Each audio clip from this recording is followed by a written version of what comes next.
next topic is the church or Kemet. Who has the answer for Black America? Now,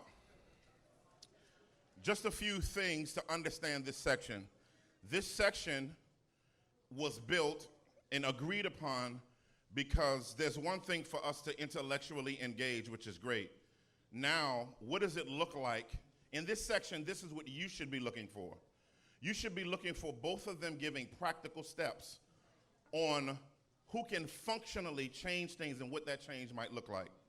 But not only that, as they go through their sections, I'm going to ask that that even though I know both of you have a ton of slides, that we stick to this particular topic.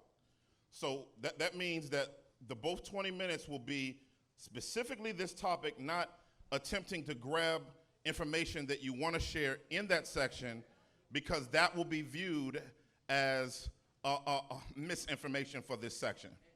The rebuttals need to actually be rebuttals to what's presented, not what we want to add to the discussion. So that means in order for a debate to be clear and helpful for everyone, let's stay on topic informationally and help our rebuttals to rebut what's actually presented versus just introducing more information that we want to go on. Brother Jabari, your 20 minutes is beginning now, and you are set to go. Dwa, thank you. Thank you. Who has the answer for Black America, the church or Kemet? Now, let me say something to you that is probably not great to say in a debate. The reality is that we have to figure out how to work together. This is not a situation where I'm going to say to you that unless you rock in Kemet, we're not going to move forward. That's not what I'm saying at all. I would not say that. And honestly, while we've had a spirited debate here, this is a brother that I can work with. That's a brother I can work with. This is a church that's doing important work. That doesn't mean that we are not going to have difficult discussions, pointed discussions, but we have to learn how to have pointed discussions and difficult discussions without becoming disunited. So I need to say that. I am not suggesting that you must be Kemet in order for our entire nation to move forward. I do believe, however, that the paradigm that we see in ancient Kemet and the actual behaviors that we see those practitioners and those teachers coming forth with are absolutely redeeming for our community in 2019 and beyond. And so I want you to start by just looking at some of our master teachers. These are folks, two of them, who actually helped hewn Jabari into who Jabari is. You're seeing on the left, who is this? Dr. Ben. By the way, I'm not hearing those names on this side. Come on now. Come on now. In the middle, who we seeing? Sheikh Anta Diop. And then on the end, we're seeing Dr. John Henry Clark. These amazing Africans who are now ancestors actually fought for us to understand the full breadth of African history. It is difficult to understand how to move forward today if you don't understand what you did yesterday. Imagine if you woke up tomorrow morning and had no memory of the days, years before. What would you do? Where would you go? That is essentially what our oppressors would like us to do. They'd like us to be a people that began in enslavement. They'd like us to be a people that actually have not proven that we can rule the world in peace and prosperity. The peace comes first. And so I want you to look at these elders and understand they did important work. Two of them, Dr. Ben and Dr. Clark, were actually professors of mine at Cornell University. Amazing people. But I have to say that this elder is the one whose practice has allowed me to stand upright. When I have a problem and I'm not communicating, he calls me. Beloved, where are you? I have not heard from you. Are you okay? And his walk has been 50 years in the Kemetic tradition. So please understand that when we look at the Kemetic tradition and we look at its resurgence, its renewal in the West, it hasn't actually been extremely long. We should not be judged on whether we are able to do things that the Christian church is able to do. Particularly because, and you may be upset when I say this, but it is true, Christianity was given to us as in the entire time we've been here. So that in some ways, even those wonderful conscious Africans who were Christian had a head start in trying to do things in our community. So I'm not trying to match Christianity, the church. I want to be able to make a strong movement that can partner with you.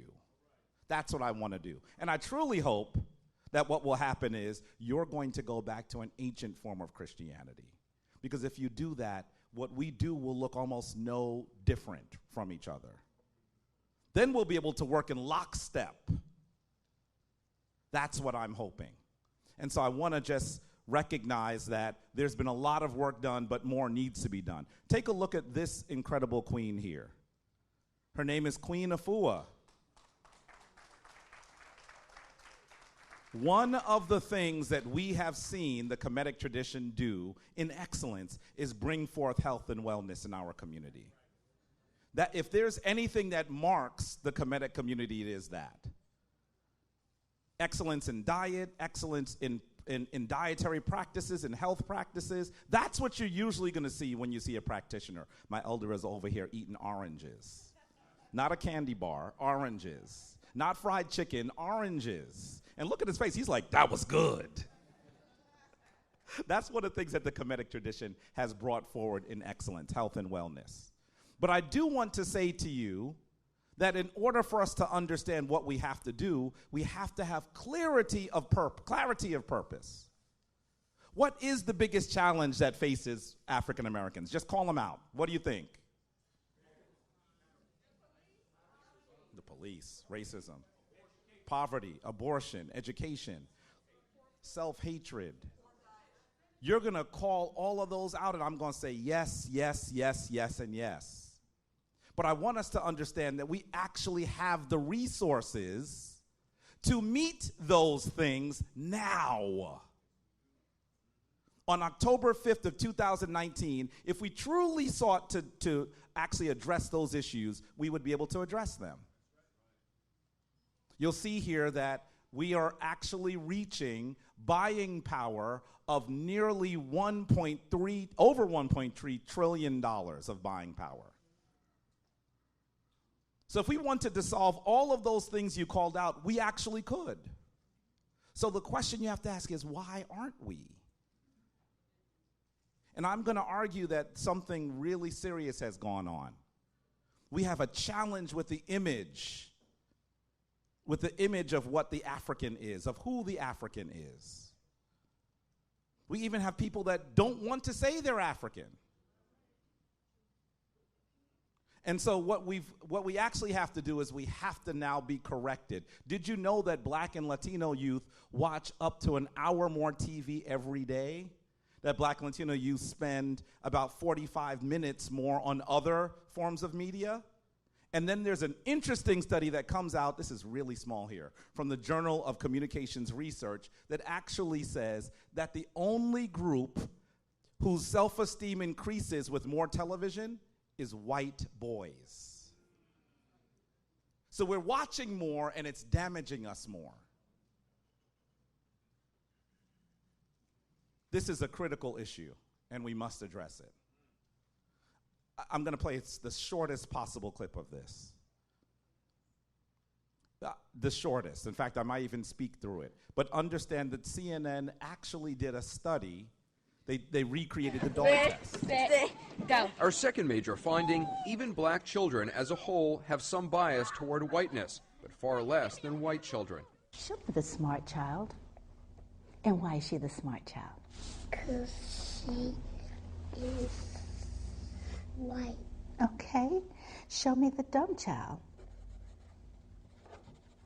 And why is she the dumb child? Because she plays. What I want you to understand is that our major challenge is understanding who we are and what we're capable of. Having a reconstructed, healthy view of what being African is.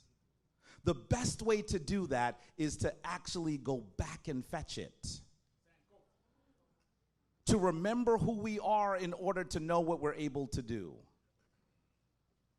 We can have $3.1 trillion of buying power. But if we don't recognize that we need to tie our bundles together, that the white man's ice is not colder, well, I'll let that sink in, that the white man's ice is not colder, then what will happen is we will be able to do those things together. That's what we have to do.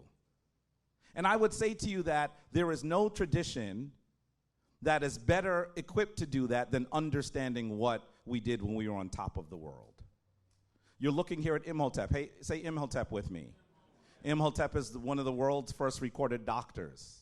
Imhotep is one of the world's first recorded engineers, builds the world's first building in stone. And we can't even buy a house in the neighborhoods we live in. How about Ptahhotep? Say Ptahhotep with me. Ptahhotep, as I said to you, the person that wrote the world's oldest book. Yet we are people who believe that we should be illiterate, whose children, even in 2019, are told if they excel, that they must be acting white.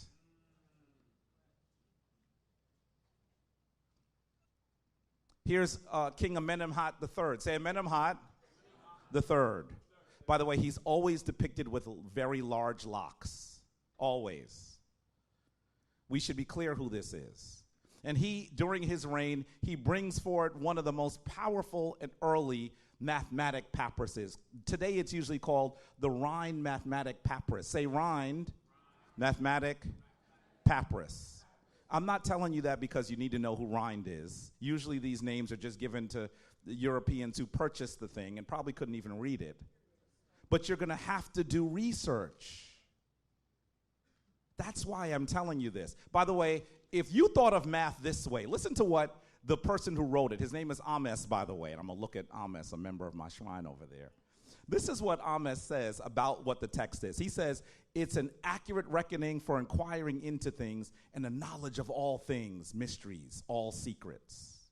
If you told kids in a third grade class that you were going to teach them how to understand all secrets before they learned an African form of mathematics, they would be more interested. We have to tell these stories. And then, I'm not going to spend a lot of time on this because I did earlier. We gave the world spirituality. If we recognize that the forms that are most prevalent today are nothing but copies, poor copies, of that which you hewn in Africa, then we would actually approach this from a different perspective. And so I would say to you, family, that the most important thing that we can do is actually to understand who we are. Maybe you thought I was going to give you a long treatise on how we're going to build black economics. We have black economics. Maybe you thought I was going to tell you about how you were going to save black relationships. Well, in actuality, we have plenty of black relationships, but we need to have proper models for how they should occur. And if we had proper models for how they should occur, we would actually save them. And I want you to understand that the other traditions have problems with women. They have problems with women. If that is what you're doing and saying, how can you actually decide how to have a wonderfully balanced relationship? A relationship based in what we would call ma'at.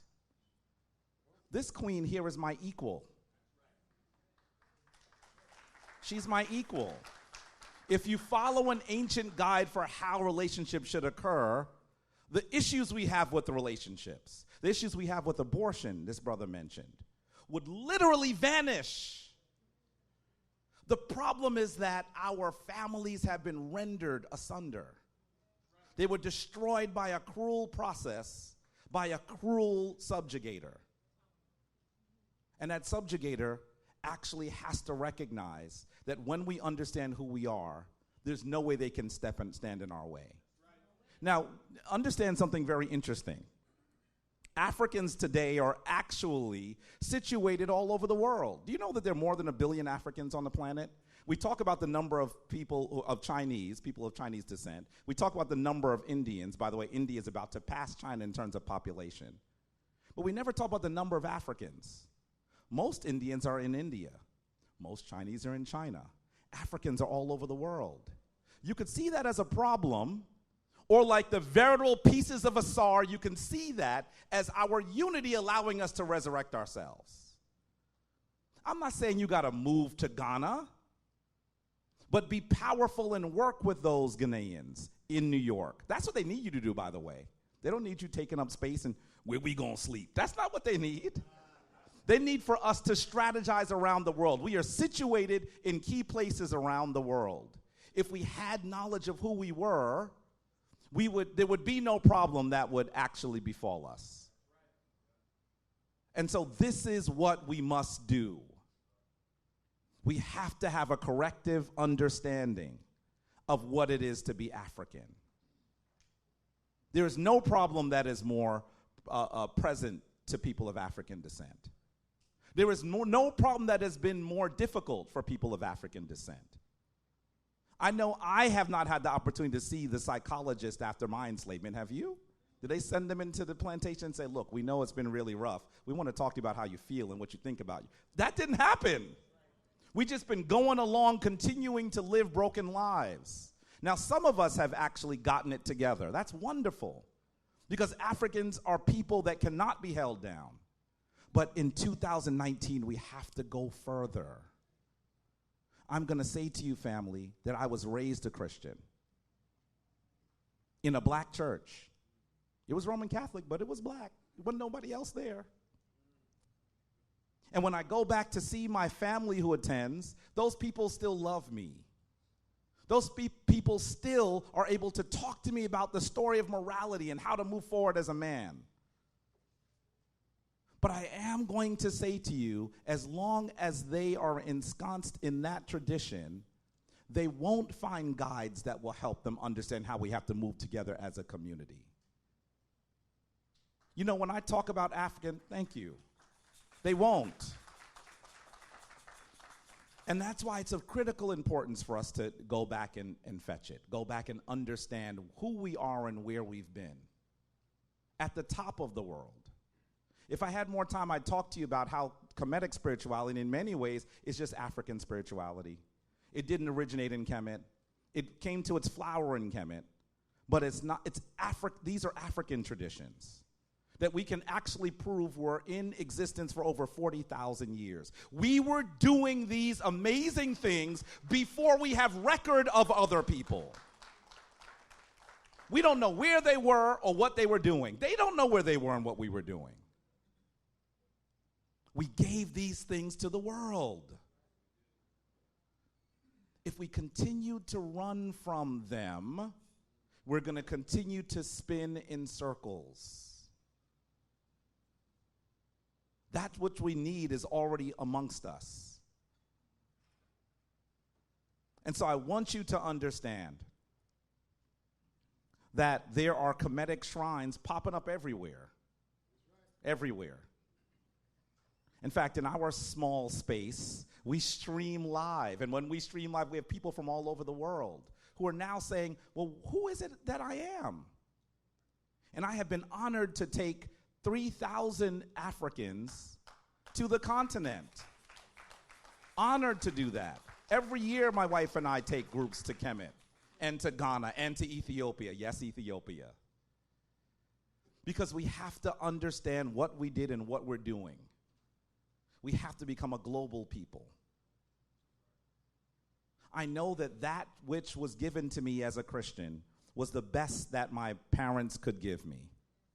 But they didn't expect me just to do what they gave me. They expected me to do better with it. I know your parents believe that too. Sometimes when I'm talking about the Abrahamic traditions, people really become hurt and offended. And I know why. It's because you're thinking I'm speaking ill of those people who loved you, who brought you to those healing spaces. I get it. What I am saying is that we have to go further. We cannot remain there.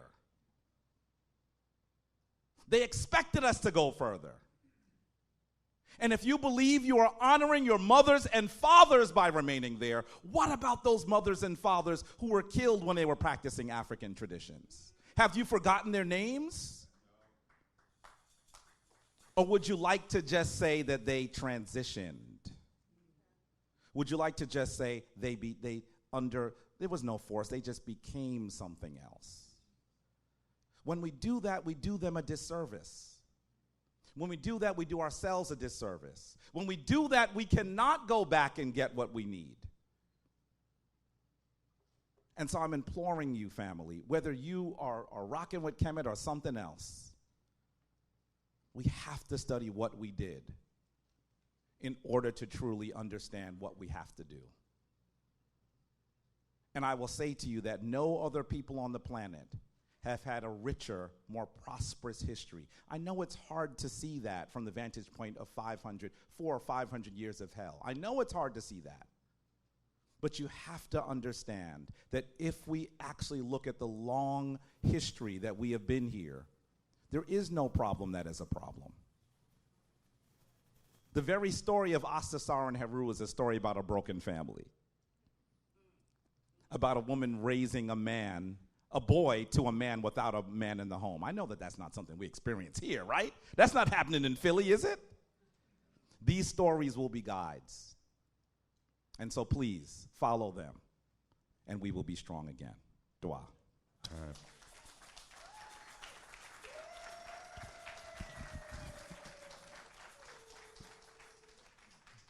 All right. All right. Home stretch. Well, thank you, Brother Jabari. If it's okay, I'm going to make a presentation, but then I also might slip a few questions just because I understand I think I'll have the final rebuttal, so I want to be able to slip in some opportunities to respond even now that you can add into your rebuttal preemptively. But thank you so much. I agree with so much of what you said, especially on the need for us to work together, and pretty much most of the things you had to say about various Kemetic movements and the positive things they bring to our community as things that I've seen and experienced and appreciated as well. So with this last, portion about, Bisrat or Kemet, who has the answer for Black America, I'd like to take this again. I'd kind of like to present some information and again weave some questions to lay out throughout in two particular ways. And what I don't want to do, though, is, and it's because of my particular, Hymenot, which Meacham School of Hymenot is like, theology. And so this is an Ethiopian word for theology as well. So we use that.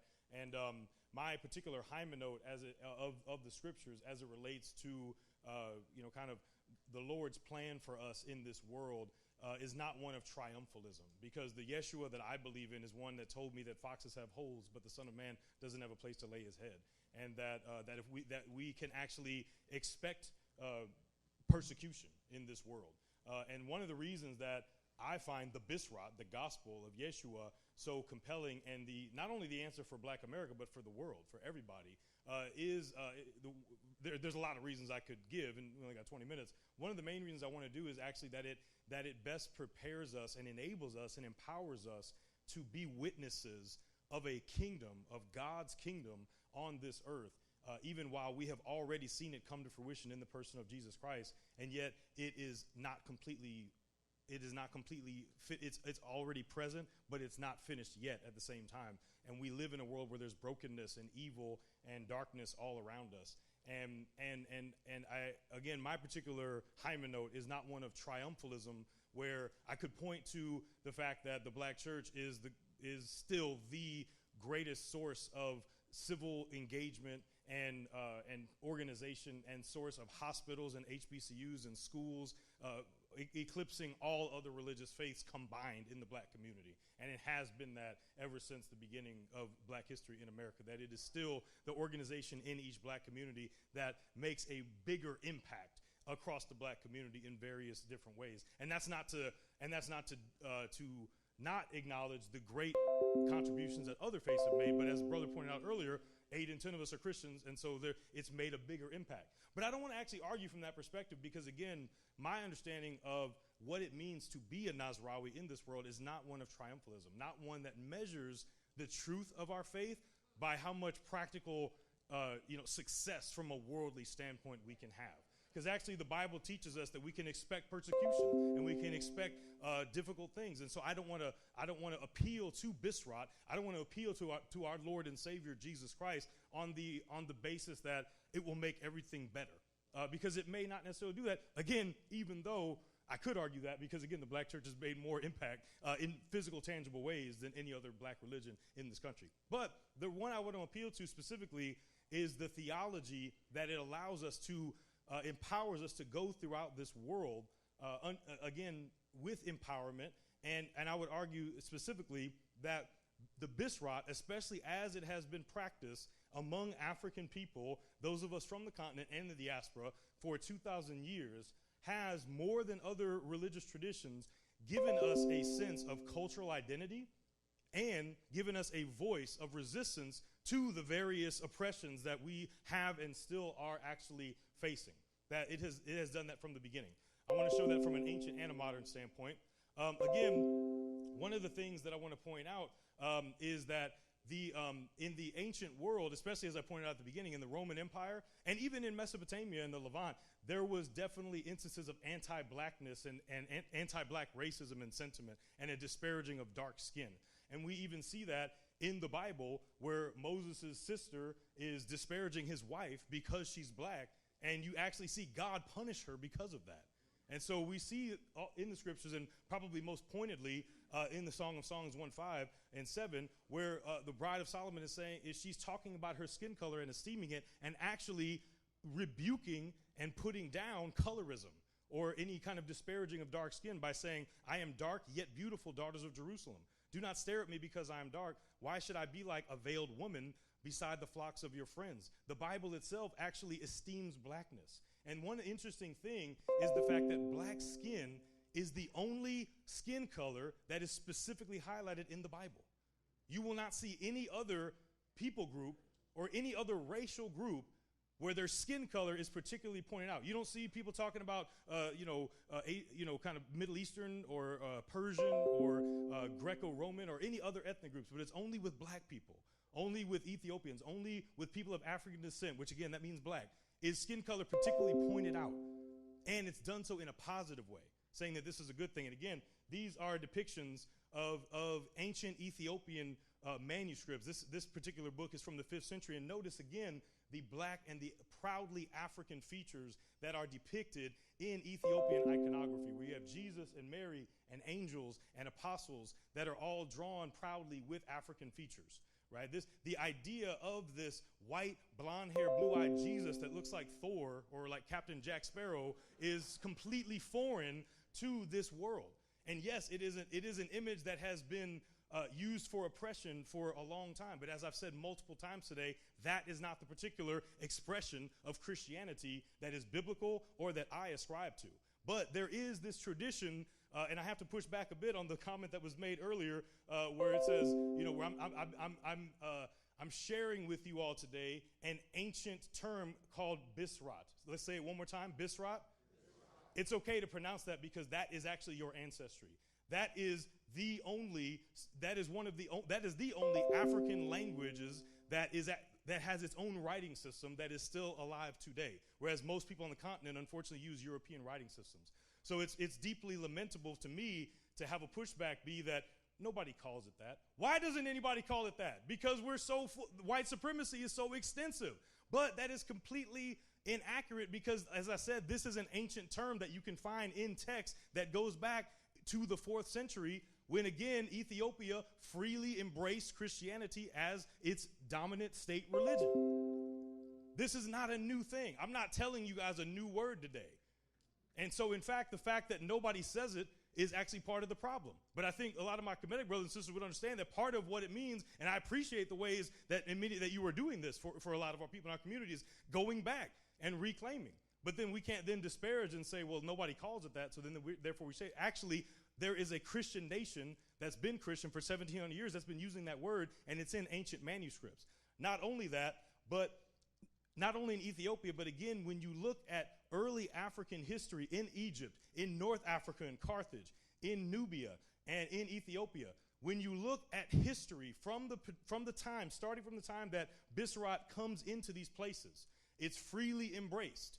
Nobody forces it on them. The white man does not force it on them. But these African nations freely embrace Christianity as their religion. And from that point on, the majority of literature that comes from these places is Christian in nature. It's Nazrawi. If you want to just study African history during this time period, from the 1st century up until going forward in Egypt and in Nubia and in Axum, you will find Christian literature left and right. Whether you want to look at Ge'ez literature or Nubian literature or Coptic Egyptian literature, it's going to be predominantly Christian. Christianity, Bisrat, literally gave us languages. It gave us literature. African literature from the first up until even way before the colonial period, Christianity was synonymous with African literature. You couldn't separate the two. They went hand in hand. And not only that, but architecture as well. There was unique styles of architecture in the churches of Lalibela and in the monasteries in Dongola and all throughout Nubia and Egypt. Unique styles of Bisrat that not only were different than the dominant oppressive Roman Christianity, but also preceded it. And this is something that has given what I'm talking about, Africans, a sense of identity and pride. One example that we see of this, and another thing, this is one of my questions that I'd like to propose if you could speak to, Brother Jabari, in your rebuttal. One thing that I haven't seen, one of the few things that I haven't seen, one of the two main things that I haven't seen or I would like to see more response to that I'm putting forward that makes the idea that Christianity is a white man's religion, that it's forcing upon us is the totality of the story, makes that claim untenable. It makes it impossible to hold to that idea is two particular things. And one of them that I'd like you to respond to is that I haven't heard a response to is the fact that that Nazrawi in Egypt were resisting the Roman Empire. The Roman Empire came in to Egypt and attempted to impose their own theology and literally kidnapped and murdered and tortured Egyptian Nazrawi. And so I'd like to just see what in response to that fact, the fact that, again, Nazrawi were in Egypt and were being persecuted by the Roman Empire, as well as in Nubia. And this is an example of that. The life of Daniel of Scatus talks about the Roman Emperor Justinian, who is seen as kind of the dominant Byzantine emperor, and he is going throughout the Roman Empire and in Egypt and Syria and the places where black and brown people mainly live, and is enforcing Roman theology, the theology that Jesus is one person in two natures, the one that many Arabian and Syrian Egyptian Christians rejected, and was trying to enforce it. And there's an Egyptian monk named Daniel of Scatus. Scatus is in the Wadi Natrun. In Egyptian, it's called Shihate. And this is the story where he talks about Justinian coming in and oppressing, saying, and it was at that time that the impious Justinian, this is the Roman emperor, became emperor, he who was polluted and terrorized the entire world and the Catholic Church in every place. He endeavored to enforce the accursed faith of the defiled Council of Chalcedon everywhere and scattered the beautiful flocks of Christ. He chased the Orthodox bishops and archbishops from their thrones, and the impious Justinian was not satisfied with this, but also disseminated the impious tome of Leo, which the impious Council of Chalcedon had accepted. He propagated it everywhere that lay under his control in order to make everyone subscribe to it. When it was brought to Egypt, a great disturbance occurred among all the Orthodox faithful who were in the land of Egypt. And it was brought to the holy mountain of Scatus in order that our holy fathers might subscribe to it. Notice all of the different parallelisms here going on, that Egypt is being presented as the source of orthodoxy and the source of a unique expression of Christianity. This makes this idea that there was this dominant Christian history that was put on people untenable, because in the 400s there was deep strife and controversy between the churches of Egypt and the Roman Empire, where the Roman Empire was enforcing itself upon Egyptian and Syrian and Arabian Christians. So and they were resisting it, and still do to this day. The Egyptian and Ethiopian and Armenian churches still do not have communion with the Roman Catholic Church because of this particular schism. and they preceded it. So again, this is just one of those examples. Another example that shows again, this one shows again about how the Egyptian language itself was a marker of resistance and a marker of African Egyptian pride and for the Christians. This is when Arabic is starting to become the dominant language, and there's a monk, an Egyptian monk named Samuel of Calamon, and in his text called the Apocalypse of Samuel of Calamon, this is written in the 10th century, where he is trying to encourage Egyptians to resist speaking Arabic so that they can continue to speak the Egyptian language because, and notice this, because the Egyptian language is considered to be one and the same with Christianity. It says they will abandon this language, meaning Coptic, to speak Arabic and to worship in it to the point that we can no longer recognize them as Christians, but they will be taken for Berbers. Truly I say to you, my children, that those who give up the names of saints to give their children foreign names, those who act this way will be excluded from the blessing of the saints, and anyone who dares to speak the language of the Hegira, that's another kind of phrase for Arabic, inside the temple, that one will deviate from the ordinances of our holy fathers. Again, and also this is written in Coptic and Arabic, and the word for temple is actually Urpa, which is actually the Egyptian word that was used for temple in the traditional religion that then was used for a church. Because again, as we've said, this is another example of the ways that Christians embraced a lot of their ancestry and their history and rejected some of it, but continue to embrace a lot of it. And this is another example that shows how the language itself, again, if you look at Egyptian literature, if you just study Egyptian literature from the 1st century going forward until the 12th century, you will find Christian literature. Christianity, Bisrat, gave Africans a voice. It gave us literature. It gave us architecture. I want to show one more example of that from the modern period, from the ancient, then move to the modern period. Well, a lot of Petros. Stop calling it Egypt. You're insulting us. It's Kemet. Stop calling it Egypt. That's a foreign word. It doesn't exist on any monument in any papyrus. You're insulting us. Call it by its proper name and call Yeshua by his name. His name is not Jesus. His name is Yeshua. Okay, Elder. Just so that we respect you as an elder, we want to also respect the debate and give everyone their time and disagreement on that. Then let's go back to the 5-minute mark, because that's when the outburst began. All right. But, yeah, I'd be happy to talk with anybody afterwards if anybody has any pushback or questions.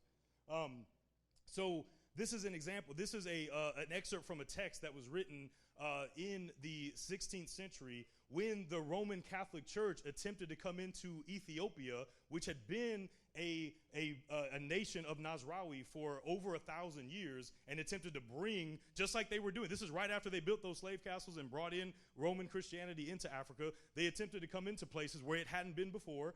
And then they even came into Axum, where it had already been for 1,000 years, and said, hey, we brought the Bisrat to you. We brought the gospel. We've come to make you Christians. And a lot of the Ethiopians saying, well, we've been Christian for over 1,000 years, so we're good. We don't really need it. But what happened was the king of Ethiopia, Susenyos, actually embraced Roman Catholic religion as the dominant religion of Ethiopia. And that lasted for a few minutes because most of the Ethiopians rejected that because, again, they had their own Bisrat, which is not new. This is an ancient term. This is an ancient form of Christianity that preceded Roman Catholic Christianity.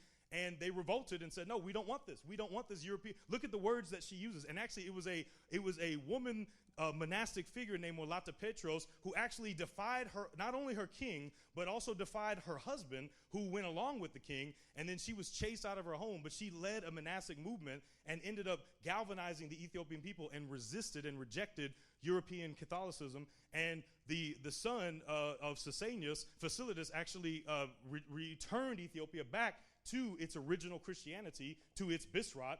And that's where the point where this text comes in, where it's a celebration of the expulsion of European Christianity. And this is a picture of her monastery. And actually, the analogy that she uses in this text is talking about the freedom, as birds, like the African Christians now have from European Christianity. She says, "Blessed be our Lord God, who did not deliver us into the treacherous net of the Europeans.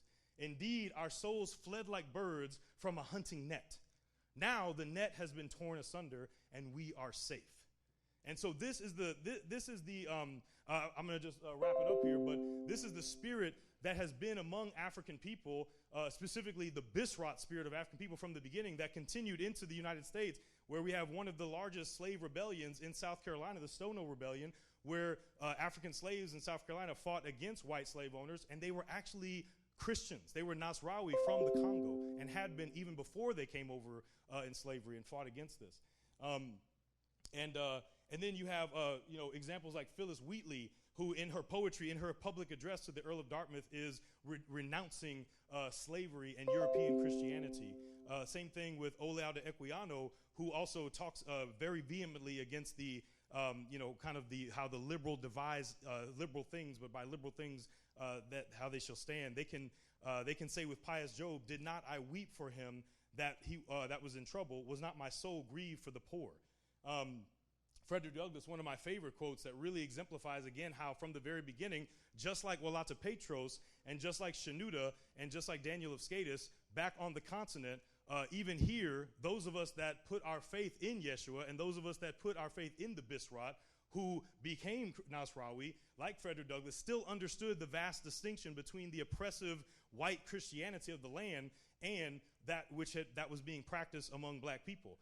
And so notice what he says here. He says, "What I have said respecting and against religion, I mean strictly to apply to the slave-holding religion of this land, and with no possible reference to Christianity proper." Notice Douglas's word that there's a difference between the Christianity of this land and Christianity proper.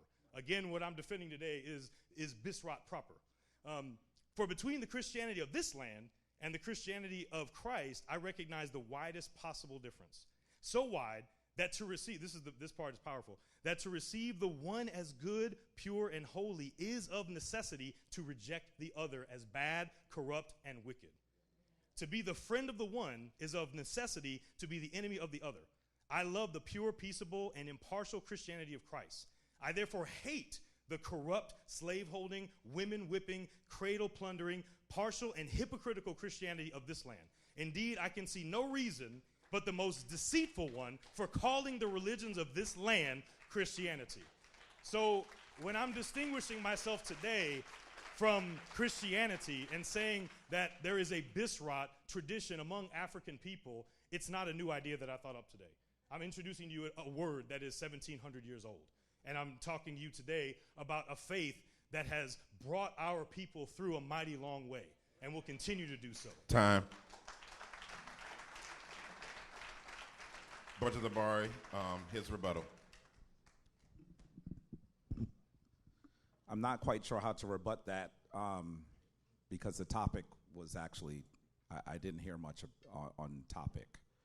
And I don't want to go into what I disagree with, that I've actually clearly said in other portions.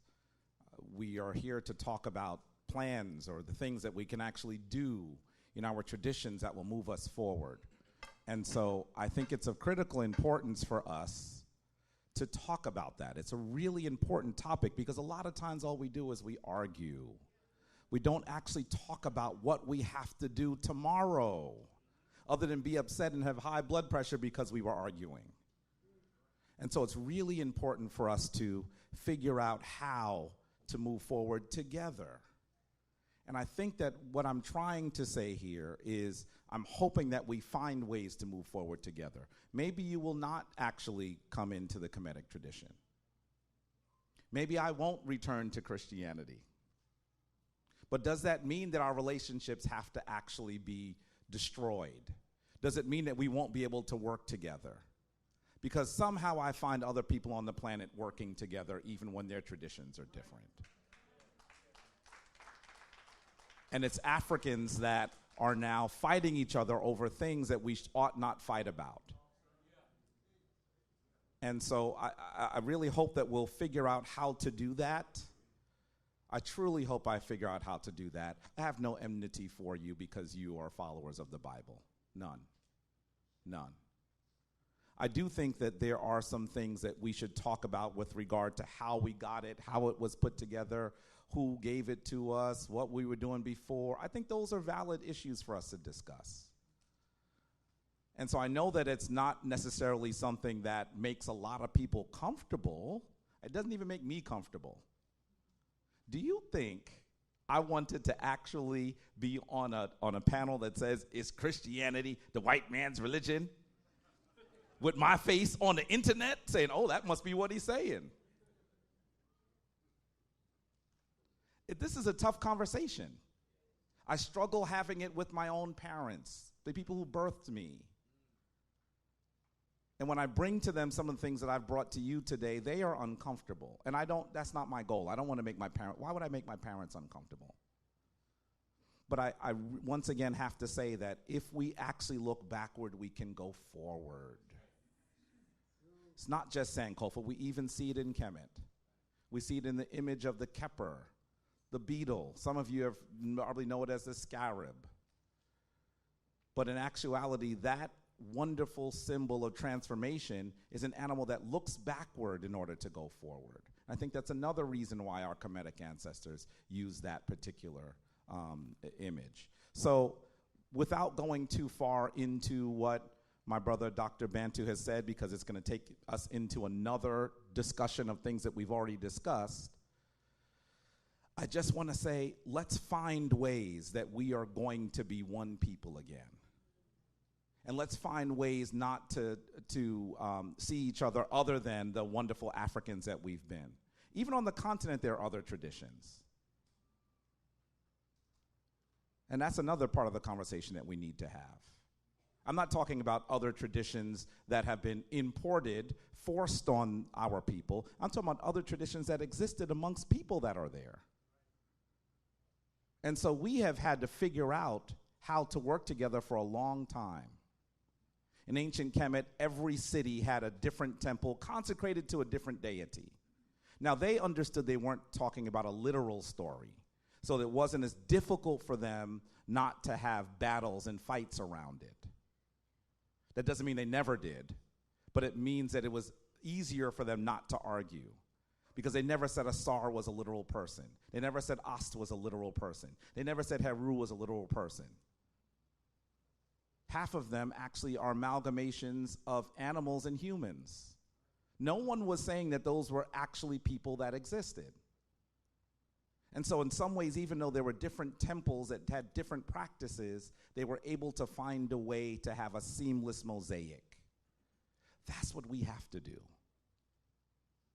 I want to be able to leave here and work with you.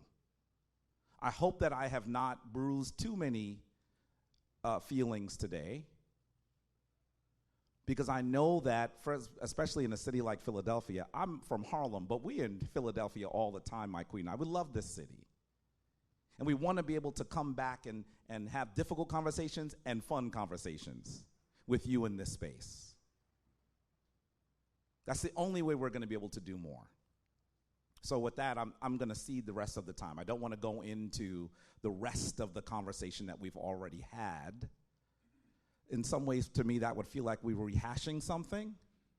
And I think that we've had a spirited, strong, comprehensive conversation.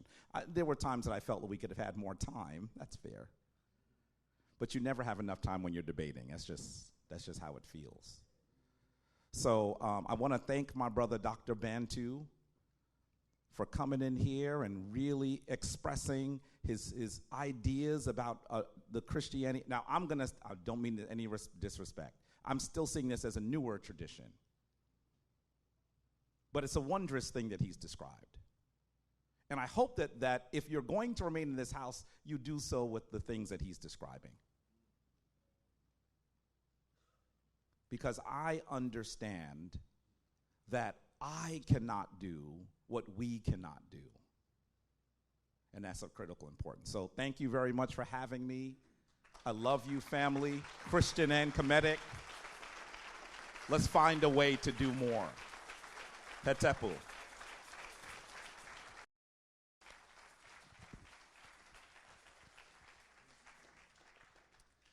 All right. Well, thank you, Brother Jabari. Again, I echo what you're saying in the spirit of it is not my intention at all to hurt any feelings, and I personally have enjoyed, and I'm sensing that you have as well, the amicable debate, and we can disagree without being violently disagreeable. And I think this is a really, for all of us as black people, being at Nasrawi, Christian, Kemetic, whatever, I think this is a great testimony to our community as a whole of what it can look like to have inter-religious, inter-theological debates without being in, anybody getting buck with it, anybody getting, getting violent or anything like that. So I thank you so much, Brother Jabari, for having a respectful dialogue with me. And again, and I sense from you too that it's okay if we disagree and we point those things out. And it doesn't, I agree with you as well, that our disagreements do not preclude any ability to work together. I have already and will continue to work with Kemetic brothers and sisters and Hebrew Israelites and 5%ers and Muslims and people from all over because there are some things that are affecting us as black people, regardless of what your faith is, that we have to unify and we have to come together on. And I completely agree with that. And so I want to, with that said, I do want to argue a little bit more. This is the rebuttal period, but that's okay. Because we ain't mad. We good. Like I said, we're gonna get each other's phone numbers and we're gonna chop it up and we're gonna go get coffee because like I said, I personally really enjoy these kind of conversations. So with that, I'll just throw a few more comments out and hope to continue the conversation. I seriously hope not only that me and the brother, but that you all will get each other's emails and that you will build. I hope relationships are formed out of this event, and you will get to know one another and build relationships, because it's so good to talk to people who think differently than us and not just be in our echo chambers with people who think the same way we do. And so I hope that we continue to do that. And again, have honest dialogue. We're respectful, but honest dialogue. So the one thing I'll say that I disagree with is the idea that what was shared in my presentation was not on point. Again, I'll repeat again that and then it'll kind of end to my final comment. I'll repeat that my particular answer to the question of, Bisrat or Kemet, who has the answer for Black America? My answer is what I presented to you, because as I said, as much as I value, and this might be a window into a lot of Nazrawi, certainly myself, and what I understand the scriptures to teach. And this is, and I don't mean any disrespect. So I want to learn more about one another's faith, but I don't know if this is understood on the other side about how we see things. But again, we follow a God that told us not to expect worldly success in this world, and that in fact, we can expect the opposite. When we witness and testify to His kingdom, we can actually expect things to not always work out. That doesn't mean we don't work for it. That doesn't mean that we don't do things to try to make community better, but we don't expect that it's going to go our way. And my argument was that one of the things that I think is so damaging about dominant white Christianity, and I think this goes back to Constantine, is that there is a theology built into it that's actually the opposite, that expects that this is our country, this is our land. We want prayer in the schools. I love praying. I pray to Jesus every day, right? But I don't want to force other people to believe in what I believe in, right? But there is an assumption in European Christianity that's been there since Constantine that we are going to, by this sign, we're going to conquer. And I don't see that in scriptures. I see that our citizenship is in heaven. And so I actually think that's a downside to much of the white European Christianity, that I'm arguing that on the continent from ancient times and also today, that theology has been with us and has seen us through. So that is my answer to the question of why I see Bisrat as the answer for black people. One of the reasons why I think it's the answer for us is that history has shown that it's given us literature. It's given us language. It's given us language of resistance. And it's given us a theology to continue to resist, and also being able to bear under and continue to trust in God through hard times. And doesn't have a sense of I'm actually hoping for, or my metric or rubric for success, or that my religion is efficacious, is political or economic or worldly success in this world. That's not something we're necessarily expecting, even though we work for it and hope for it and understand that it is part of God's kingdom. So we don't just say, well, let's just wait until the afterlife and just deal with this stuff now. Not at all. But it's, again, understanding that we have to work for justice, but knowing that it might not necessarily happen. And that is why I answered the way that I did, and that's why I see it that way. And that's also why I want to leave with a couple of questions that are, in my opinion, this is a debate, so we can even debate about what we're debating or why we're debating about it. But again, there was the comment that this was a rehashing. But again, the questions that I want not only my brother, but also anybody from the Kemetic community or other communities to continue to answer, that I would like to in the rebuttal, finally put out that tie into this argument. Because part of my argument is that Bisrat did not come from white people, and it's not a copy, and so it leads into this. And it's because of that it is the answer.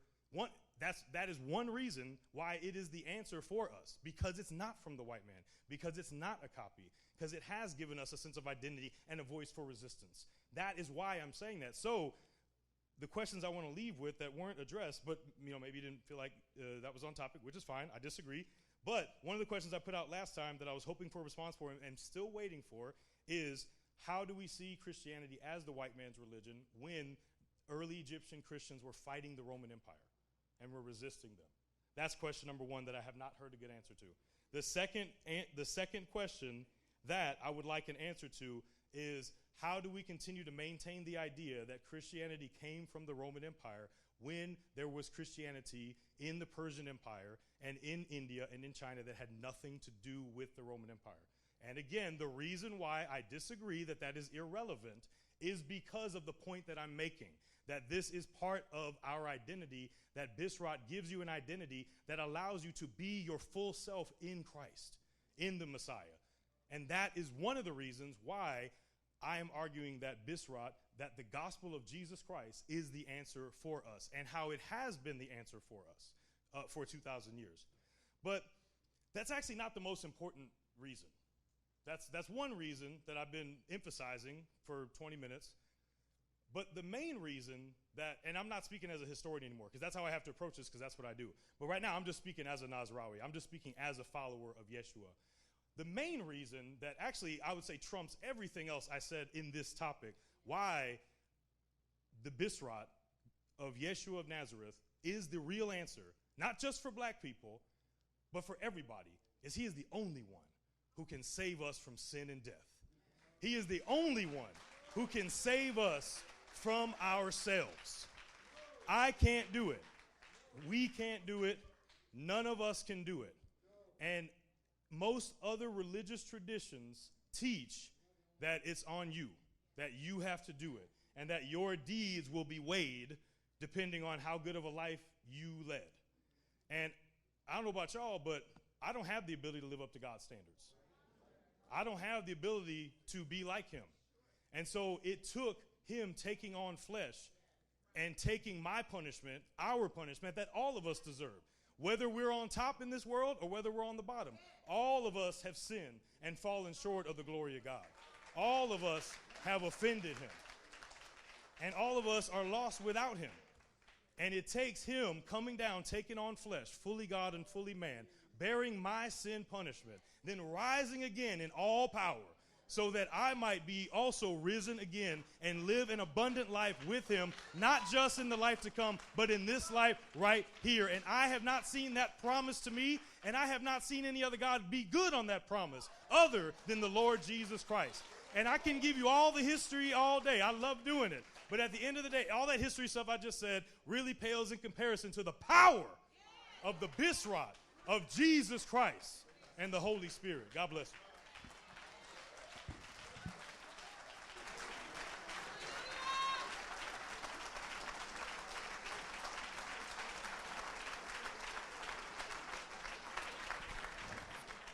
We're going to now, when you raise your hand, I'm going to point to you and you ask your question. So I'm going to go bat out, bat out, bat out, bat out. First, this sister right here.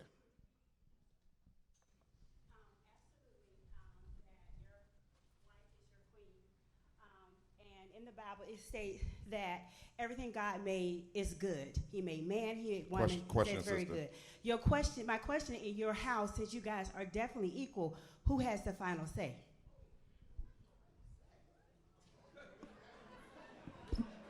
This is what I'm referring to. There is no final say. Maybe you think that's messy, because I can't say, why are you raising your voice in my house? I don't know. I don't get to say that. She is my equal. And by the way, you should know that is Dr. Anika Daniels Osaze. She might actually be better than me. When I was a young husband, there were times when she would say, well, listen, I'm going to handle this part of the finances. I'm going to do this. I was like, nah, I'm the man. I got to do that. And then at the end, I would say, how come I don't have any money left and I have so much more to do in the month? Maybe on the sneak tip, now I'm talking to y'all because I'm from Harlem and you from Philly, right?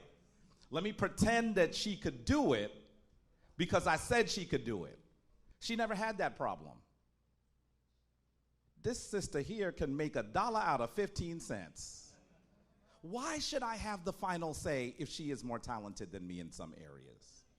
We have to come to an agreement. There is no final say. That is a relationship. That is ma'at.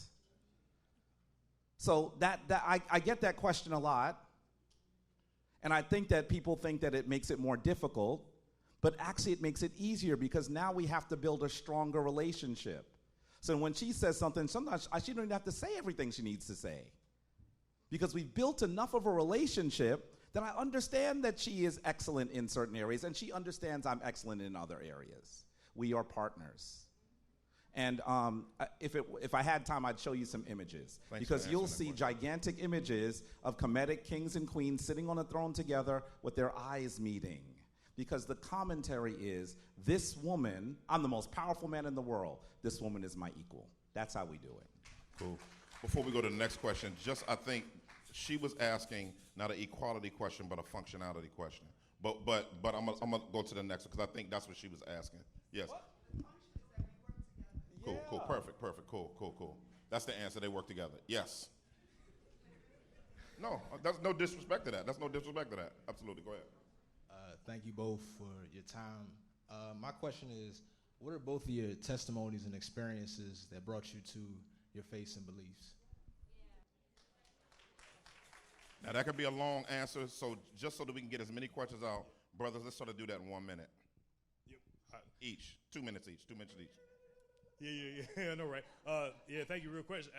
So for me, I received the Lord Jesus Christ as my Lord and Savior when I was very young, when I was like 7, 8 years old. And I was also very much, like many of us, inundated with white pictures of Jesus and white and Europeanized expressions of Christianity and worship and ways of doing church and all these other kind of things that I always felt like did not gel with who I was growing up on the west side of St. Louis. That it didn't, what I was being presented with did not match my reality. And on the flip, I didn't see my reality being done in an expressly Christian way, right? Because even in my community, I felt like even the churches with people who looked like me, that people my age and who dressed and looked like I was, weren't even welcome in those places. So it was like a double whammy of feeling like me and Christianity can't mix together. And I felt like, and then it was through the Holy Spirit revealing through others and through his word, like, that's my theme passage. That's my testimony passage of do not call unclean what I've called clean. That I felt that I had rejected, there was a place where I felt like I had to reject who I was to be a Christian. And then the Lord told me, no, that's a lie from white supremacist Christianity and even self-hating black Christianity that must be rejected, and you have to own who you are. And that's really my passion, is just to share that with other believers and folks as well. Well, our story sounds somewhat similar. I was actually a very, very serious adherent to the Christian tradition when I was much younger. My family is Christian. Most of them are still Christian. And I attended Christian schools. I had Christian friends.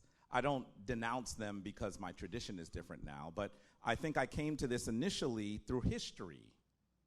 I have an Africana Studies degree.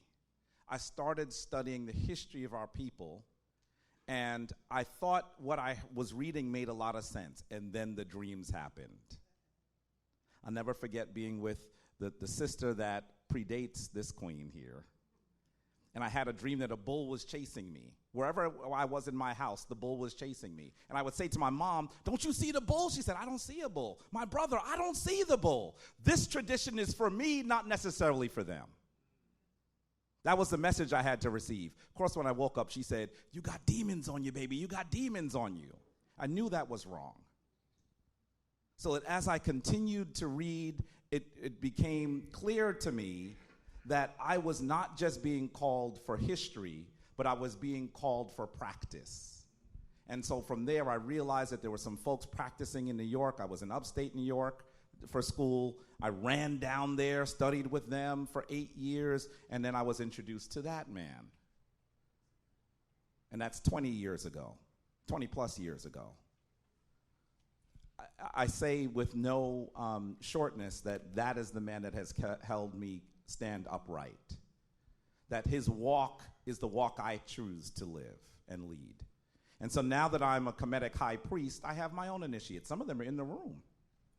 I'm the equivalent of a pastor too. And so we have a very large, I'll say, ministry so that you can understand what I'm saying. And I truly believe that it works in the lives of those people who are part of my tradition and part of my shrine. Thank you for that. Thank you for that. We have, so these are the order questions. I got two here. I have one in the back that's coming, this order, that order. So I'm going to come here, the 1, 2, 3, 4, 5. That's where we're going next. Yeah. In regard to the copying statement, according to, well, the question is, what Egyptian text, pyramid, Shabaka text, do you find the birth of Horus being a virgin? Because the two texts, one argues that Horus was created by Ptah as a solar deity with the rest of the deities. But the pyramid text, I think 156 argues or says that he was birthed as a result as a phallic from the recovered Sum phallus. up your question real quick so he can clearly, you understand what he's saying, brother? Okay. Yeah. Because I want to make sure we maximize time. We want to make sure clear questions. Yes, sir. It's a simple answer. I don't have time to actually give you exact passages, but you should understand that you will see Heru born without normal, natural conception in all of the texts that you mentioned. So in some instances, you might actually think that there are contradictions. But the reason, because some of them will also say that he was created by Ptah. You're correct about that. But you have to understand that the Kemetic tradition is not literal. So that in one chapter you can say he's created by Ptah, in another chapter you can say he came from his mother without his father. There's no contradiction there. You're reading one section and trying to do a gotcha. But I'm going to tell you that what you'll see in every single one of those texts, the Merkuti texts that are called the pyramid texts, the coffin texts or Nebang texts, the Rayupert Himaruangir, you will hear him being raised in that way. And then also in other stelae, you will see that. You should look at the Metternich stelae. If you're really serious about this, you should take my class on the history of ancient Kemet, and I'll show it to you. Right, this young lady. Question. Yes. No disrespect.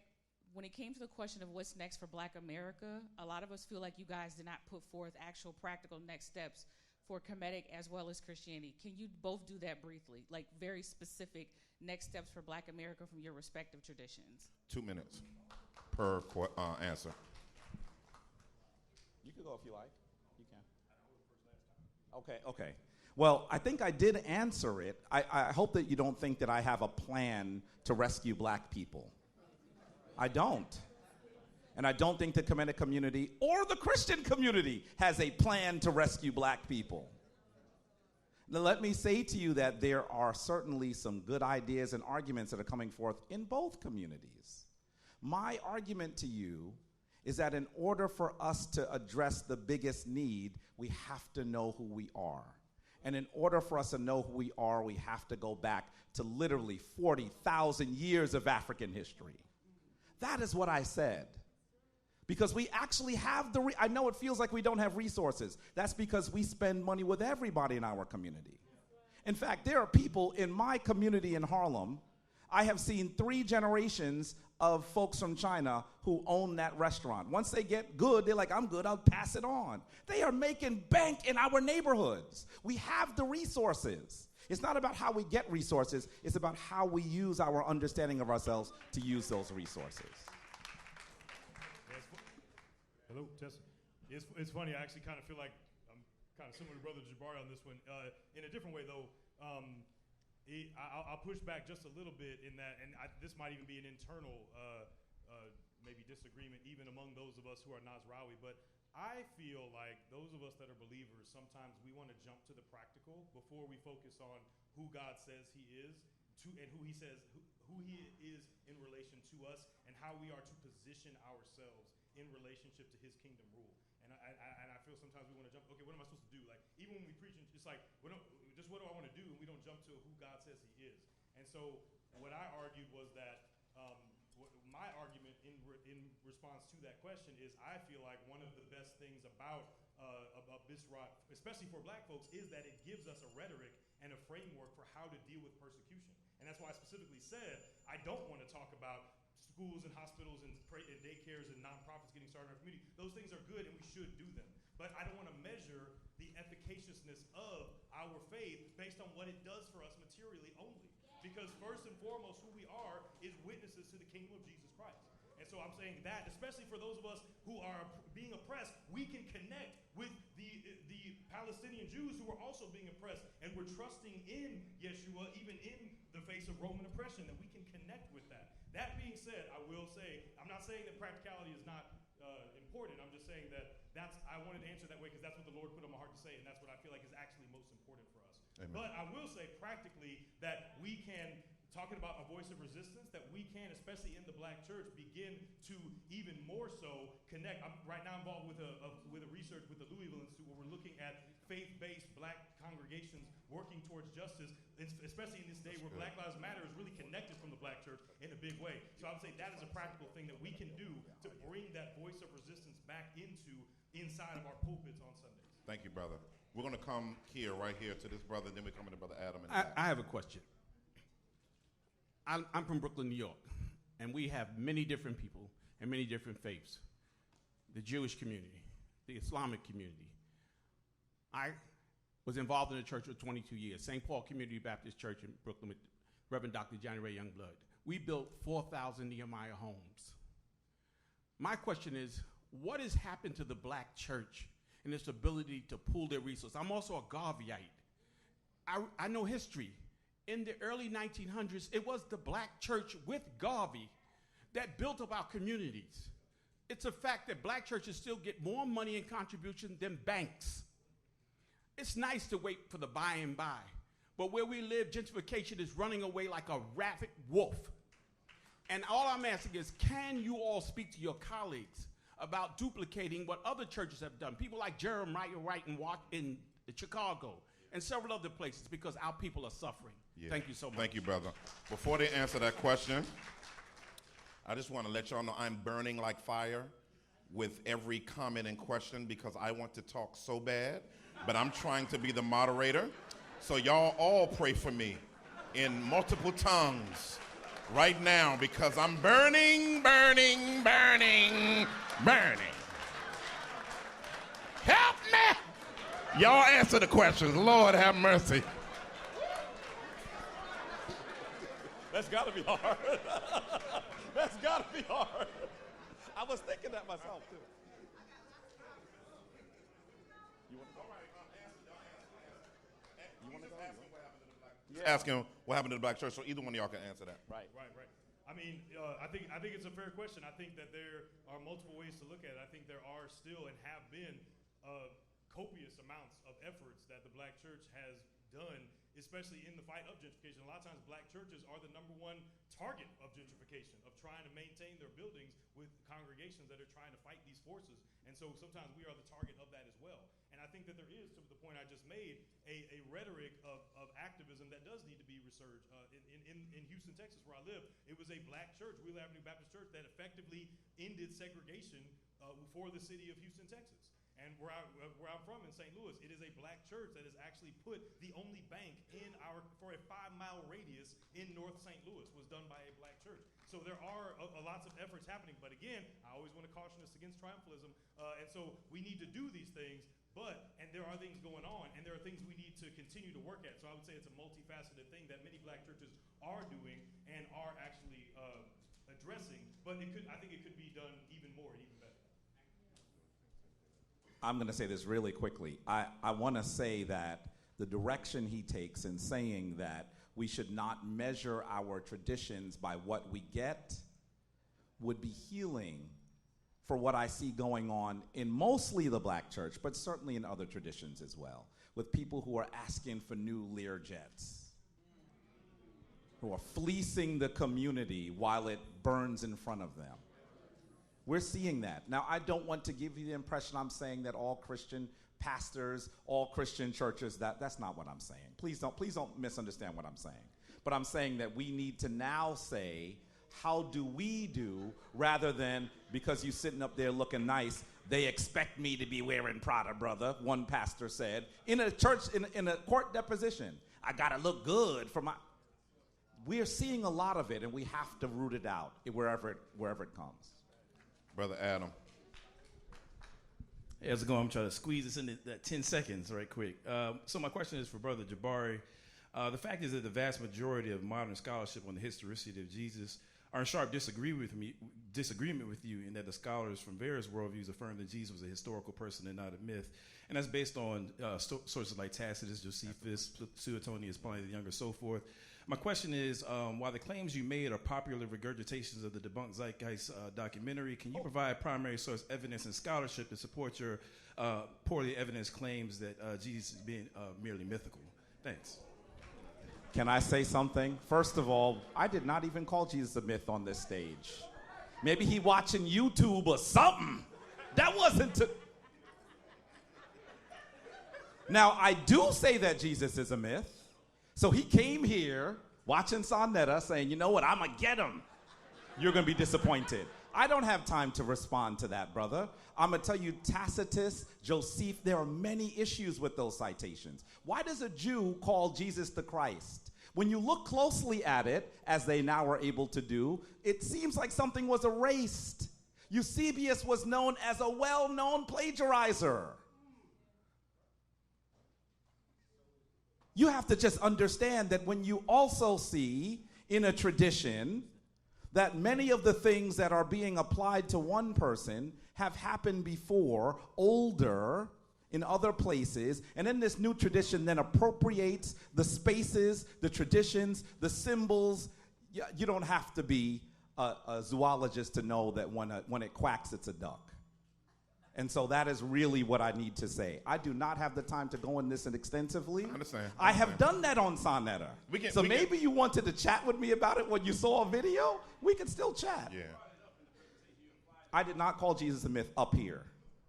Gotcha. Of course I implied it. It's what I've not just implied it in other places. I have said it. I'm just saying that it's not here. And if you want me to cover that, Pastor, you're going to have to bring me back for an hour. Okay, we'll because down, I'll brother. go through the sources. I hope you didn't think I was going to do that in 1 minute. That's good. I just gave you an example. We're good. We're going to go to the next. We'll go to the next question. I added 5 minutes just so that we can get into more questions. I wanted to come to this, I believe this brother right here was the next brother, and then we come here. So I have a question for Dr. Bantu. You spoke about Bisrat as if it was a different tradition than Christianity. So other than your belief, what are the tangible differences between what you do and either the Roman Catholic or the Protestant Reformation, knowing that Protestants is Roman Catholics as well?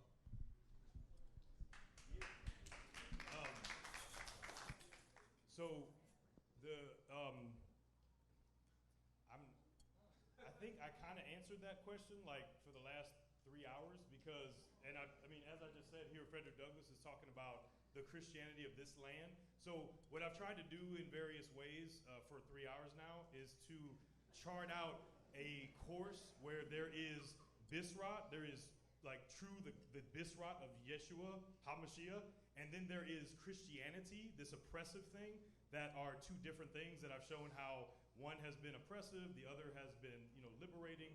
One of them has been colonizing and enforcing one identity. The other has been embracing one's own identity, one's own language. And then even today, one of them has been in support of slavery, Jim Crow, mass incarceration. The other one has been fighting against those things. So that's kind of where I'm, just to answer it again, that's where I'm seeing these two different strands. And the question you asked is, what do they do differently? That's what they do differently. No, I'm asking literally, as far as practices, Yeah. dogma, ritual. We can talk offline about that because I think he gave his answer. He gave his answer. Let's go right here. Good evening, my brothers. Y'all both did really well. I applaud both Dua, of you. thank you. All right, now this question is going to be for both of you all. Because we know that, in our greatness over in Kemet, Africans went a lot of places.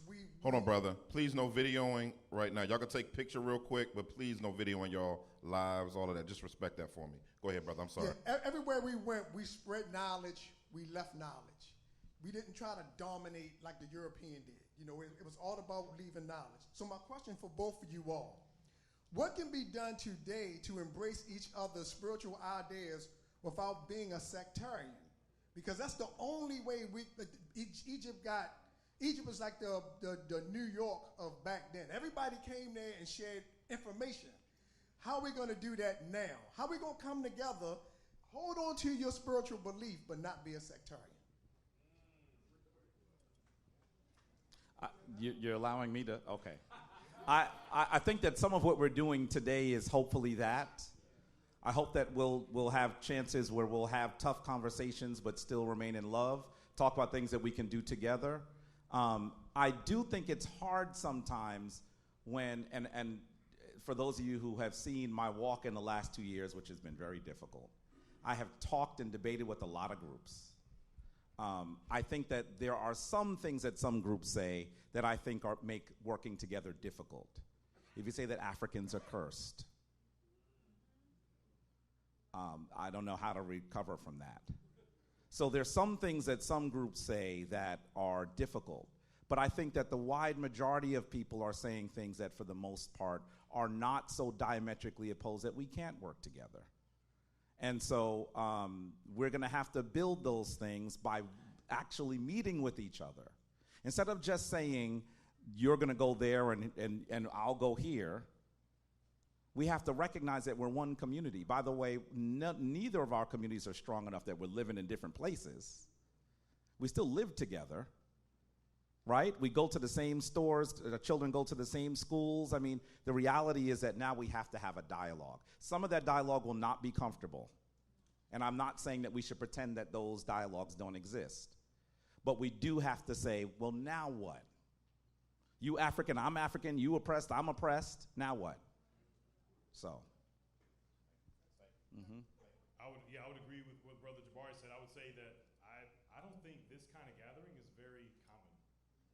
I don't know, maybe someone else is like, oh, I do this every week. But like, for me, this is pretty rare to have a mixed crowd and have respected brothers that are debating things. So again, hats off to Epiphany, King Movement, and Strong Mahat.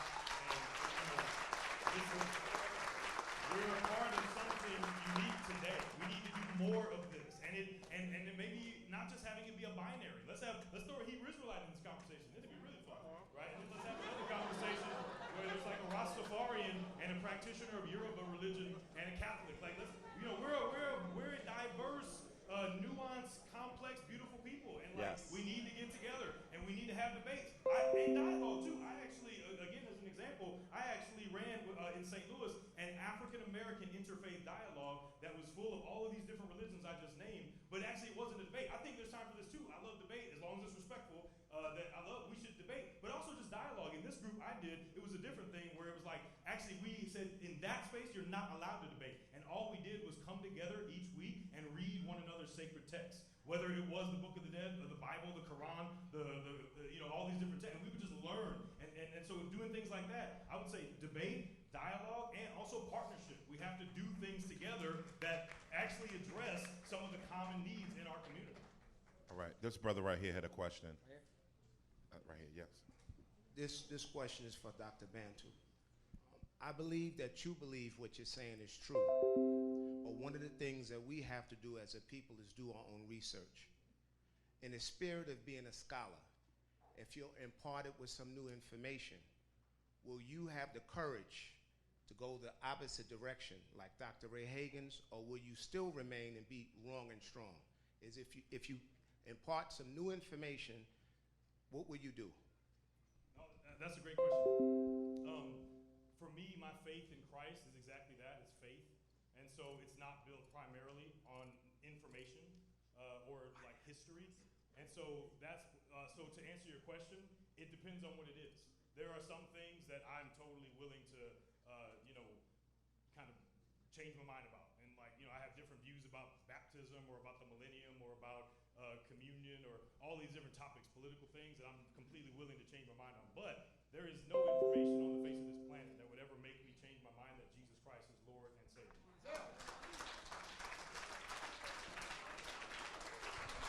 Can I get a little bit of that? Oh, I'm sorry. My bad. I thought it was for him. It was, but I want to just get a little bit of that. So it may be easier for someone who was in the Kemetic tradition to hear some of what you said, because I don't argue that the great mythos of ancient Kemet is literal. We speak in symbolism. And so I'm not going to say to you, my way of truth is Heru and Asar. I'm not going to say that, because Heru and Asar are spiritual symbolism. So that to some degree, it may be easier for me to sit and talk with people and than others. Because the other thing that happens sometimes, and I think I heard my brother say this too, sometimes what I hear Christians say is that their way is the only way. And that's a really difficult thing, folks. That's a really difficult thing. I mean, just historically, I mean, you know how many people lived on the planet before you are arguing Jesus came forth in the flesh? What happened to them? Are they sitting in purgatory waiting, and now they have a card they got to check yes or no, or they go to hell? This is a difficult thing. Your spiritual tradition is like a map. There are many different ways to get there. I am not arguing that you must be Kemetic in order to be saved, in order to go to heaven. In fact, in the Kemetic tradition, it's about what you do. That's why our heart is weighed. And so that is really where I think we should need to go. We're going to go to Sister Kane right here. How you doing, Brother Bantu? I wanted to know if you could speak more to the assumption that Christianity perpetuates misogyny, and if you could speak more to the equality of women in worth and value, but distinctions and functions between men and women within the Christian context. So, I mean, even though some of us in here aren't believers, some of us aren't Christian in here, but a lot of us that aren't have familiarity with it. So probably most of us are familiar with the fact that Nasrawi are not united on that issue. There are differences, just like in the Kemetic movement. I'm sure there's differences, different groups that have different opinions. And so, but I would say for the most part, most people who believe in the Bisrat believe that both men and women are created equally in the image of God, and that both of them are equally fallen and in need of salvation, and also both of them are equally made right again in right relationship with God through faith in Jesus Christ. And that's what most of us believe. I think in terms of equality of value, and that's part of biblical faith, I think where some of us, even inside of the church, disagree is on those particular roles. And some of us do believe that there are roles that are particular to men and roles that are particular to women. And then some of us, like myself, believe actually that even within the church that men and women are equal in terms of what they're able to do and the offices that they can hold. And I know that people have different opinions about that. And so, and that you see the same diversity even in the early church, that you see examples where women are holding, especially in communities like Ethiopia, where there's a long tradition and history of queens, and even rooting their ancestry to a queen, that there is actually more evidence of female leadership, like I showed you a lot of Petros. And in other contexts, there is more of kind of that, what's called sometimes complementarian theology. So, yeah. Are you referencing the Kandakes when you're talking about that? No, I'm talking about queens in Acts. Oh, that's one. You said queens. Well, there's other ones as well. There's other queens referenced in Acts. Okay, we're not going to start this again. But I really don't want to let them get away with that answer. That is not a sufficient answer. We're going to chop that one up later. Sir, you have been talking about your brand of Christianity coming from Ethiopia, Kush, am I right? Well, he means further down. Well, let's not go by the Berlin Conference lines, okay? But then if you are of Kush, that means that your father is Ham. So what are you doing in your uncle's house? Have you embraced the curse of Canaan to serve your uncles Shem and Japheth in their tent? Yeah, I think that that accusation is rooted in a good question that we could address. And the curse of Ham is a myth, actually, not only of white supremacy, but also even of actually even before that, it gets into rabbinic literature in Palestine and in the Babylonian Talmud, this idea that Ham is cursed. So all that to say that we actually would have a different interpretation of that, that actually the curse that Noah pronounces upon his son Ham is actually fulfilled in the conquest of Canaan. And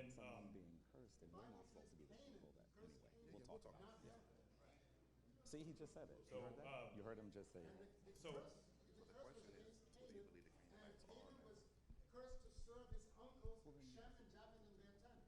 Now, if you open the book between Malachi and Matthew, Malachi is the book of Shem, going back to Genesis. I'm sorry, I'm off on this. I'm sorry, Elder. We'll chop it up. We'll chop it up, Elder. Thank you for that. Thank you, that. You know, let me explain why I give the elder room. The Bible says, do not rebuke an older man sharply, but appeal to him as a son to a father. So I'm appealing to you as a son to a father, no matter what faith you are. That's the command of Scripture. And so that doesn't mean we don't communicate. It's just I'm not authorized to rebuke him. All right, 1 and 2 right here. These are going to make these the last question. Last week. I'm sorry. Were you still answering? I'm sorry. I was talking to Jabari. My bad. Yeah, that's on me. I'm sorry. I'm sorry. That's my bad. I'm sorry. I just want to make sure everybody, doing their role. But yeah, just to finish up what I was saying, that I would just to answer your question, I would have a different interpretation of. So I would not see Bisrat as the house of Shem, or as the house of Japheth. That's not what I would see it as. And I would again, as I showed you, as I was arguing from this particular interpretation of the scriptures, that actually that Bisrat is for all people. And that also, going back into what I was saying earlier, actually, I would also, from a historical side, say that not all African people are descendants of Ham, especially when you look at Semitic people groups in East Africa. Which verse? Did we say this? Okay, we're going to come here. I'm feeling like no, actually, these two brothers. I'm feeling like you wanted to get in sometime. It's brother. You got to. Yeah, I told y'all got to talk to me, man. We can't do it. We can't. Not today. Not today. Yeah, not today. We're going to respect people's time. 1, 2, then 3. We're going to do that. Yes. What would be your response to Egypt, which was an ancient imperialistic power, and almost all the iconography as they display Nubians, which, by the way, are almost always displayed as prisoners or primitives in their art? It's a fact. What do you do that they almost always precede Nubia with vile? Vile Kush is how ancient Egyptians describe Nubia. What do you say to that? First, let me say, Brother Vocab Malone, we got a lot of work to do. Because you've been misled. First of all, you should understand that for most of the time that Kemet existed, the place we call Nubia was a group of different peoples. It was not, listen, you're talking and not listening. I'm teaching now. You need to be taught based on what you just said. Honestly, with no disrespect. So that there were groups, large groups of people that were not one nation for most of the time that Kemet was in power. There were times that Kemet would have disagreements with one group and work with other groups. Sometimes when the European shows you these images, they're, for example, showed you very often, if we had more time, I'd show it to you, the image of Tutankhamen on one of his boxes. And he's actually on a chariot killing people that you would think are Nubian. And they just show you that. But brother, I have been to the museums and I've seen the box with my own eyes. The other side, there are Nubians behind him fighting with him. They don't show you that section because they want you to believe that the Kemetic people are not you.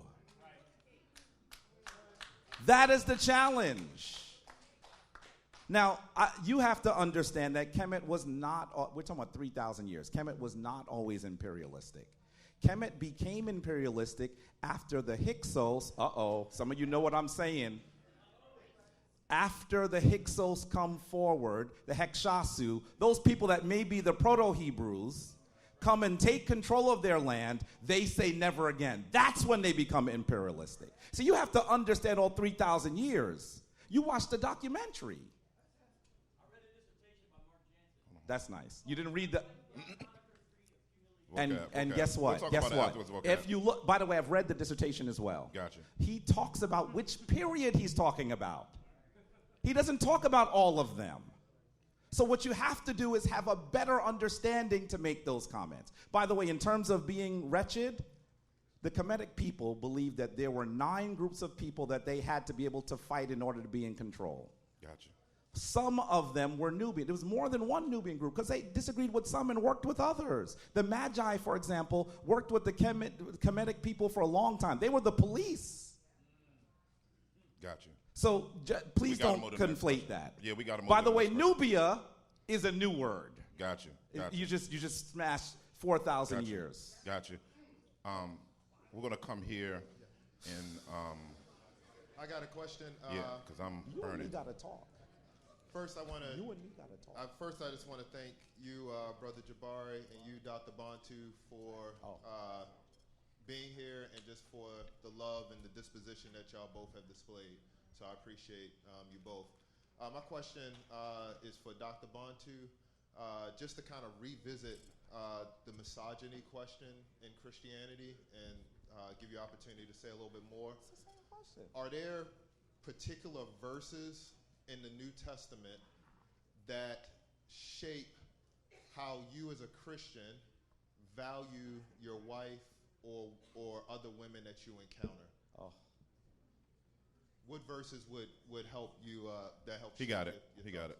Yeah. Thank you, brother. Yeah. So that's a great question. So again, as I mentioned, even within the church, there's different views about certain questions, but for the most part, there's no disagreement about various passages like in Ephesians 5 that says, husbands, love your wife as Christ loved the church. And there's virtually no disagreement that men and women are made in the image of God. And then therefore that is instructional about how husbands are to treat their wife and how men in general are supposed to treat women. And so, and there's all kind of passages like that lead to a general consensus about the equality, the fundamental, kind of essential equality of men and women as equally created in the image of God, and then therefore worthy of love and respect and adoration and care. Thank you. Thank you. We're going to come here to this last one. This is going to be the last question. We're going to give one another time to bust it up a little bit afterwards. Can I say one thing? It's going to be 10 seconds. It's going to be 10 seconds. 10 seconds. I want to say that as we talk about misogyny, I was the one that brought that up. Some of you are trying to give him extra swipes at that ball. We'll come in there. I really think that it's an issue that we have to address in a lot of communities because our sisters are critical and important to us moving forward. That's it. Thank you, brother. We're going to come here because we got to shut it down. We got to shut it down. My team's hitting me. So we're going to bring Chris up, but we're going to go ahead and ask this last question, then we got to shut it down. My question is for Brother Jabari. Who is the God that you all worship or you ascribe to? That's a good question that I get sometimes for folks who are really genuinely trying to understand what we do, but may not understand everything. Sometimes you've been told that we are, for example, polytheist. We would not describe our tradition that way. African traditions, most African traditions, all that I have found, actually argue that the divine force is all things. How do you describe something that is everything? If the ceiling was the floor and the floor the ceiling, what would you call it? And so they don't spend a lot of time talking about the one divine force. They talk about how the force behaves in different instances.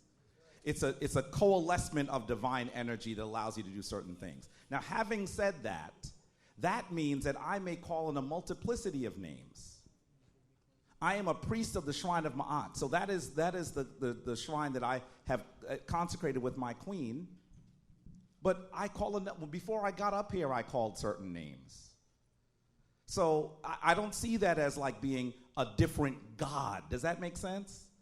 It's a different type of energy.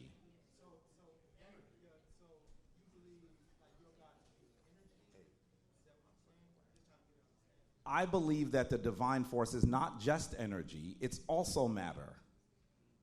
But the fact is that when you see these things, our inability to see past with our five senses betrays us. So that what we do is we think that I am distinct from this table, that he is distinct from me. And in actuality, that is, to some degree, an illusion.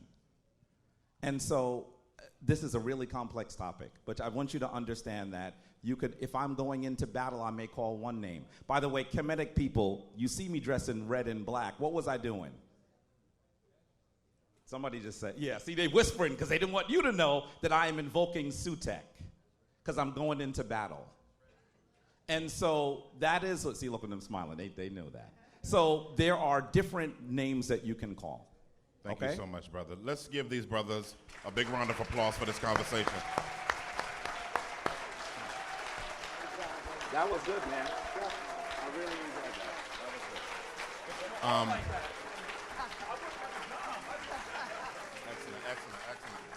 Excellent. Real quick, I just want to thank some folk. It's going to take, please don't dip out because I just want to thank some folk. Just like 3 minutes. Can y'all sit for just 1 second? Just 3 minutes. I want to get a mic to Chris, and he's going to close us out. Let's thank the King Movement for helping put this on. And Brother Chris Bashard with all his sports analyzing to fit us in. Thank you for fitting us in, bruh. You know. You're welcome. And thank Epiphany Fellowship for your investment financially into this. My team, all my media folk, all of my hospitality, security that you see and don't see. One special person I want to thank is Sister Katrina Williams. Hold up your hand, girl. She helped do the lion's share of this and all of our team, and just want to say thank you, all of you, for being committed to this. Last person I got to thank, I don't know where my queen is. Babe, you in here anywhere? Because I know she just been in and out of the hospital, so her being able to come has been a blessing. So I'm glad I wouldn't be able to do what I do without that woman of God in my life. I'm going to hand it over to Brother Chris, and he's going to close us out. And I'm just going to be quick. Thank you, everybody, for coming. Did everybody have a good time? We were worried that 4 hours. Before they do that, they're going to get mad at me. Make sure if you brought any trash in, it leaves with you. Yes, please. Touch somebody and say, get your trash. Amen. We were worried that 4 hours was too long, but y'all look like y'all ready to stay for a few more. But so this was great. Black people coming together, disagreeing, but not being disagreeable. That's awesome. That's awesome. People think we can't do that. So I know we got some brothers here from different communities, Hebrews and stuff. They want next, and we can work that out. But I had a great time with all of you. I'm going to leave you with this. You might know, as Pastor said, I'm a sports broadcaster. Used to be at ESPN, now I'm at Fox Sports. If you love Jesus, Yeshua, and you love black people, then start watching Fox Sports 1 instead of ESPN. I'll leave you with that. Peace.